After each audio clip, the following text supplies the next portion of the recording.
Et nous y voilà, le Bitcoin surprend les retardataires. Il pourrait bien accélérer pour amplifier le signal. En même temps, il écrase totalement les altcoins. Sa dominance prend l'ascendant et continue son ascension. Côté marché US, où en sommes-nous? La correction est-elle terminée? On a l'impression qu'on repart sur des plus hauts, mais est-ce vraiment le cas? T'as un faux signal? Je te partage en toute transparence ma prise de position et mon analyse dans ce wallet. Mais avant ça, si ce n'est pas déjà fait, je t'encourage à t'abonner et à rester jusqu'au bout car je vais te donner mes perspectives et mes positionnements dans mon wallet sur cette phase de marché. On rentre dans le vif du sujet, à tout de suite. Et bienvenue dans cette vidéo hebdo, je suis Fabien Vanny, si tu ne me connais pas, je vide mes investissements à l'île Maurice et je te partage en toute transparence via ce portefeuille eToro une méthode qui a marché pour moi et qui marche encore, c'est-à-dire je vais chercher via des crypto-monnaies majeures de la rentabilité et via la volatilité de ce marché que je ramène après via une méthode plus passive, dite passive, dans la gestion de mon portefeuille long terme au travers d'ETF où j'applique la méthode du dollar cost averaging et ça me permet de faire grossir mon capital en toute quiétude sur le long terme. Si tu ne connais pas ce que c'est un ETF, je te mettrai un petit lien en haut à droite où j'ai sorti une vidéo qui explique ce que c'est un ETF et je te mettrai en bas en commentaire un article sur le dollar cost averaging qui est la méthode que j'applique pour ce portefeuille long terme. Maintenant, qu'en est-il du marché? Rentrons dans le vif du sujet, le Bitcoin, que nous fait-il? Et voici le Bitcoin, on peut voir que sa tendance haussière est préservée. On voit que depuis qu'il est venu retester ce support des 74 500, il est reparti, ça fait 1, 2, 3, et là on va vers une quatrième semaine de bougie verte. Et à mon sens, tu le sais, c'était le scénario que je craignais, où le Bitcoin prend de court le retail et ne nous laisse pas se positionner. C'est pour ça que j'avais pris position sur la cassure, et je vais te montrer ça en 3 jours, chaque bougie est 3 jours, où j'avais pris une position sur la cassure au niveau des 84 000, 84 300 de mémoire, et je m'étais positionné pensant justement qu'il allait accélérer, et comme tu le sais, si tu le sais pas, je t'encourage à aller voir les précédentes vidéos, mais je rentre par palier sur le Bitcoin. En règle générale, je préfère rentrer sur des corrections, mais là, je suis rentré sur une cassure parce que je craignais qu'il l'accélère et qu'il ne nous laisse pas le temps. Je ne me sentais pas de ne pas être positionné dans ce marché s'il venait à accélérer et à casser ses plus hauts. Pour l'instant, il me donne raison, mais c'est pas ce qui compte, c'est pas d'avoir raison ou tort. Ce qui compte, c'est d'analyser les signaux et d'anticiper les scénarios possibles. Nous sommes là pour ça. Et en l'occurrence, il confirme qu'il casse aujourd'hui, on va voir ça en journalier, il a cassé hier cette résistance qui était autour des 95 500. 95 500, il a clôturé au-dessus, amorçant techniquement un signal de continuation vers les plus hauts. J'ai mis cette zone-là que tu peux voir en violet, qui je pense va être une forte zone de résistance, enfin du moins je le souhaiterais, pour que après derrière on ait enfin cette fameuse correction qui puisse nous permettre de nous positionner. Par contre, s'il venait encore à accélérer, ben, malheureusement, on se retrouverait dans le cas, je pense, de beaucoup. Alors qu'on a déjà un pied dedans, on est déjà positionné sur ce wallet, et c'est déjà ça. Mais on se retrouve, je pense, dans le cas de beaucoup, où s'il explose directement son plafond, là, on se retrouverait bien embêté. Il prendrait déjà les bières, tous ceux qui vont shorter à contre-pied. Et en plus de ça, tous ceux qui avaient vendu de crainte d'avoir une correction un peu plus majeure, en cassant les 74, ça ferait prendre aussi de cours. C'est le scénario, tu le sais, que je privilégie, et malheureusement, ça nous laisse très peu de marge de manœuvre pour positionner notre deuxième cartouche. À suivre, à faire à suivre. Pour l'instant, wait and see, parce qu'on pourrait avoir très bien un petit piège où il est venu chercher et manger de la liquidité pour corriger après et revenir chercher les 88-90, qui serait parfait pour nous positionner. Mais il faudrait, et c'est ce que le scénario, s'il venait avoir une correction, il faut garder les 88-92 et non pas clôturer en dessous, sinon ça pourrait inverser le signal et la tendance, et dans ce cas-là, on pourrait avoir le fameux Dead Cat Bounce qui serait un rebond, puis après une amplification du signal baissier. Bon, pour moi, on n'est pas du tout dans ce cas de figure, on est plutôt dans l'accélération et venu chatouiller les plus hauts autour des 100, 105. Et après, le perfect scénario, celui que je chéris, mais ça ne va pas forcément être celui qui va se faire, ça serait d'avoir cette fameuse tente épaule inversée. Et je vais te le dessiner, je pense que ça sera peut-être plus parlant. Je vais prendre ça, ce serait épaule, tête,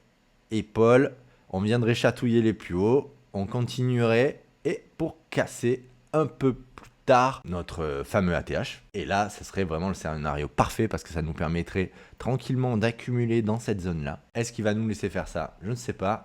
En tout cas, rien de plus sur cette semaine. Pas de prise de position à mon sens sur le Bitcoin. J'ai déjà pris une position sur les 84. Ça fait ma première cartouche. La deuxième, je la tirerai, j'espère, dans cette zone-là quand on aura notre correction. Ou un peu plus bas si c'est un faux signal et qu'il vient toucher les 90, 88. Voilà, je prendrai Tu as un peu mes scénarios en tête. Qu'en est-il maintenant de la dominance du Bitcoin par rapport aux altcoins? Alors la dominance, je vais me mettre un peu en semaine, ça va nous permettre de voir un peu plus grosse maille. Alors on enlève le trait, tac. Clairement, il s'impose. Il laisse peu de marge de manœuvre aux alts, bien qu'il y en a quelques-unes, tu le sais, qui ont explosé, mais sinon, pour la majeure partie d'entre elles, elles se font écraser. Encore une fois, le Bitcoin s'impose comme le king de ce marché. Et en l'occurrence, on voit on se rapproche des 65 à l'heure où je te parle. Nous sommes le 2 mai, vendredi 2 mai, 11h30, heure de Maurice, qu'en France, ça est 9h30. Et on voit que prochain niveau technique à aller chercher les 70. Les 70. Et j'ai l'impression qu'on rentre vraiment dans une phase d'accélération où il va très peu laisser de place à ses concurrents. Bon, c'est pas des concurrents puisque chaque alt a ses projets associés, mais où il va laisser très peu de marge de manœuvre pour l'instant, il me semble, aux alts. Et d'ailleurs, on voit à l'heure où je tourne sur la droite qu'elles se font éclater. Alors, on reste sur des pourcentages minimes parce qu'elles avaient quand même bien pris pour certaines. Elles se vont éclater par rapport au Bitcoin. Après, ça reste relatif, mais en l'occurrence, à mon sens, c'est pas encore l'alt season et c'est pas encore le moment de se positionner sur les altcoins parce que le Bitcoin domine et surpondère tout le reste. Après, à voir sur les niveaux des 70, si on vient. Après, peut-être qu'il se retournera avant. On analysera de façon par semaine. Et si c'est pas déjà fait, tu le sais que je partage en live mon daily dans mon canal Telegram. Si tu n'es pas encore inscrit, je t'encourage. Je mettrai dans le premier commentaire épinglé ma newsletter dans laquelle tu peux t'inscrire. Tu reçois un guide de comment j'ai investi sur l'or ces 7 dernières années. Et en plus de ça, tu as accès à mon canal Telegram dans lequel nous communiquons en toute transparence. Voilà. Tu sais tout, parce que je peux pas attendre, je partage chaque semaine un peu ma vision macro, ma vision globale, mais je partage plus en détail, et tu t'en doutes, mes prises de position, jour après jour dans ce canal. Et oui, effectivement, tant que le Bitcoin ne donne pas de signe de retournement sur sa tendance, à mon sens, en termes de positionnement sur les alts, ça me semble pas dans le vert, je n'irai pas actuellement. Je vais quand même analyser l'Ethereum parce qu'il a un bon ratio quand même risque-rendement sur le long terme en termes d'investissement et que actuellement on voit bien qu'il a rebondi sur les 1400 et qu'il continue son ascension. Bon, il semble un petit peu consolidé. On va voir ce que ça donne en 3 jours, en daily. Pour chaque jour, une bougie est un jour.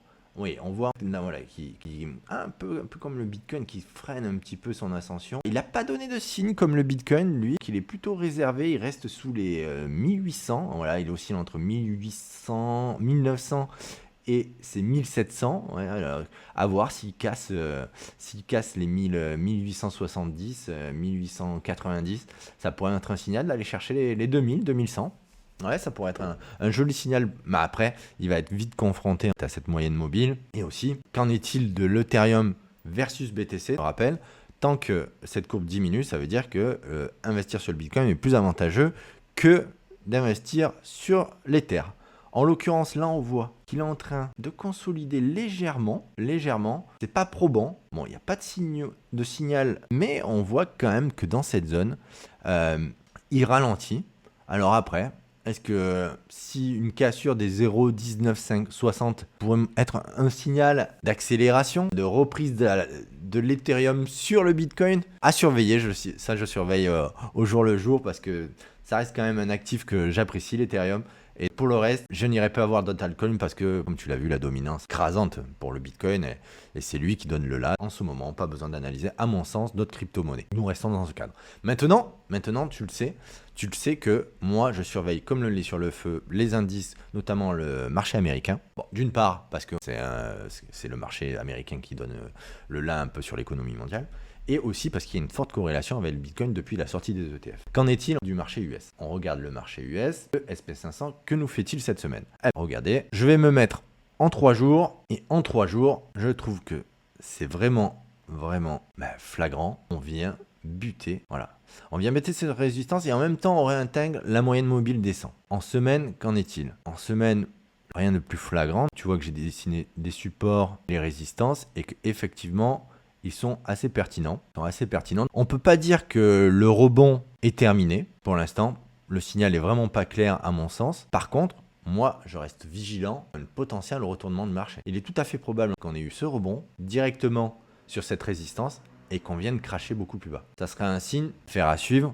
Peut-être que c'est à ce moment-là, comme le marché américain montre des signes de faiblesse, et c'est ça qui est intéressant pour le Bitcoin aussi, comme le marché américain montre des signes de faiblesse, que la Fed pourrait baisser ses taux. Alors, je sais qu'il y a une réunion le 6 ou le 7 mai. Je ne pense pas que c'est à ce moment-là. Bon, après, ça, c'est au doigt mouillé. Je ne pense pas que c'est à ce moment-là qu'elle va baisser ses taux. Mais juin-juillet, ça pourrait être tout à fait envisageable. Et comme j'en discutais sur LinkedIn, si tu ne me suis pas, je suis aussi sur LinkedIn. J'en discutais pleinement avec Paul-Antoine, que je salue s'il regarde la vidéo.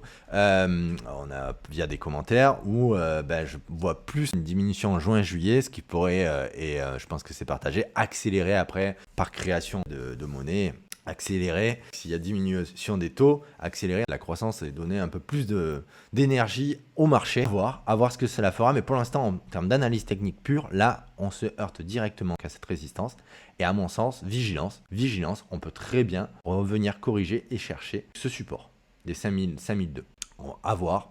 Ça, semaine par semaine, les marchés sont un peu plus longs. C'est moins volatile que la crypto. Mais non, on a quand même eu des bougies qui ressemblaient fortement aux crypto-monnaies, alors qu'on est sur des indices quand même. Je dis ça, mais en même temps, ça me fait sourire. Mais oui. Voilà. Possible correction qu'on revienne tester son support des 5003, 5002. Qu'en est-il pour le CAC 40? Le CAC 40, si je suis en semaine, on voit que le CAC 40, lui, la moyenne mobile en semaine des 100 jours est vraiment pertinente. À plusieurs endroits, elle est touchée. On vient de la réintégrer cette semaine. Est-ce un bon signe? Là, j'avais peur, moi, d'un double top. Et tu sais, j'avais fait la vidéo avec mon ami Cédric, que je salue, de Umento, où on était ensemble et on avait une crainte qu'on fasse un double top et que ça vienne vraiment amplifier un signal baissier. En l'occurrence, il semblerait que le CAC 40 soit ou en avance par rapport au marché américain ou se défende mieux. J'en rigole parce que c'est rare qu'on ait ces signaux précurseurs sur le marché européen et en l'occurrence sur le CAC 40 sur le marché français. Mais la bougie, s'il y a clôture en semaine au-dessus, voudrait dire qu'on pourrait aller chercher clairement que la correction pourrait être terminée et qu'on pourrait aller chercher, et tant mieux pour la France si c'est le cas, qu'on pourrait aller chercher cette résistance des 8270. Et ça pourrait très bien, après par la suite, latéraliser de cette manière-là. Alors je vais prendre le pinceau, est-ce que ça va me laisser le temps de le faire? Ça pourrait très bien après latéraliser et faire pour partir plus haut et donner le A, parce qu'il faut voir quand même qu'avec les aspects politiques et géopolitiques, le CAC 40 avait du mal à sortir son épingle du jeu et que ça fait un petit moment, si on le regarde en mensuel, qu'il était un petit peu dans la latéralisation et un peu dans la tourmente par rapport à d'autres indices européens et notamment aussi à l'indice américain. Mais je lui souhaite qu'il casse ses plus hauts et que ça profite à notre pays. On verra techniquement où il en est. Et cette bougie, cette avalanche aussi en mensuel est quand même significative d'un potentiel retournement et d'une amplification vers le nord. On croise les doigts, là, c'est ce que j'aimerais voir, mais à voir si ça se réalisera. Maintenant, retournons à notre portefeuille. Le portefeuille où on en est, je vais te mettre uniquement au niveau du Bitcoin. Par rapport à notre position des 84 000, un petit 13%, c'est agréable. Je sais que je rentre en 3 cartouches. J'ai encore 3 cartouches de disponibles pour le Bitcoin. Et je t'ai expliqué ce que j'allais faire dans ce cas de figure. Là, on est l'ETF, pas de signe puisque tu sais que c'est le 20 du mois, qu'on va attendre le 20 du mois pour pouvoir se positionner sur les 3 ETF que je privilégie qui sont le SP500 via le SPDR et Small Cap Value, où je mets un tiers, 2 tiers dans un en Small Cap et 2 tiers en ETF SP500 et un autre sur les trésors américains. Alors pourquoi le trésor américain? Bon, c'est vrai que c'est pour surtout l'exercice et montrer qu'il est intéressant de décorréler les actifs entre eux et notamment tout ce qui est actions avec obligations. Ça permet aussi d'avoir un taux rémunérateur par rapport et de lisser dans le temps. Après, est-ce que je le garde? Alors, en termes de théorie, bien sûr, sur mon portefeuille majeur, pas celui-ci, j'ai toujours des obligations. Mais ça dépend des profils d'investissement. Et d'ailleurs, je travaille sur les sujets pour faire des vidéos qui vont expliquer cela. Mais dans le cadre de ce portefeuille, peut-être que cette poche de cash qui est rémunérée, on va dire, je la vendrai à un moment pour accélérer suivant la dynamique. Là, en l'occurrence, c'était pour atténuer la volatilité des marchés.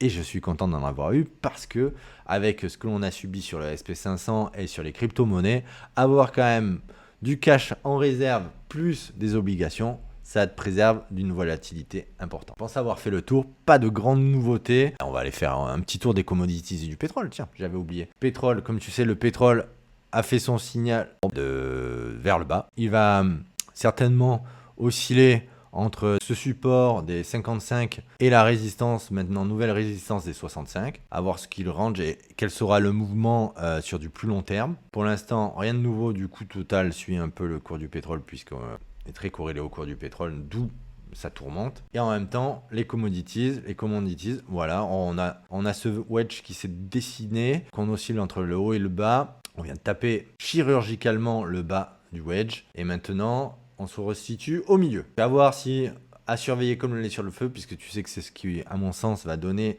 le là, notamment sur la Fed et la baisse des taux, si les commodities pètent vers le haut et que ça augmente, ça peut être un fort signal sur l'inflation comme sur la déflation. C'est quelque chose que je surveille, car ça peut être un fort indicateur économique pour la suite. Je pense avoir fait le tour et je te remercie d'être resté jusqu'à la fin. Si ce n'est pas encore fait, je t'encourage à commenter, à liker, à partager ma vidéo si tu penses que ça peut aider quelqu'un. Et même si ce n'est pas le cas, ça soutient ma création de contenu. Je te remercie et je te dis à la semaine prochaine. Ciao!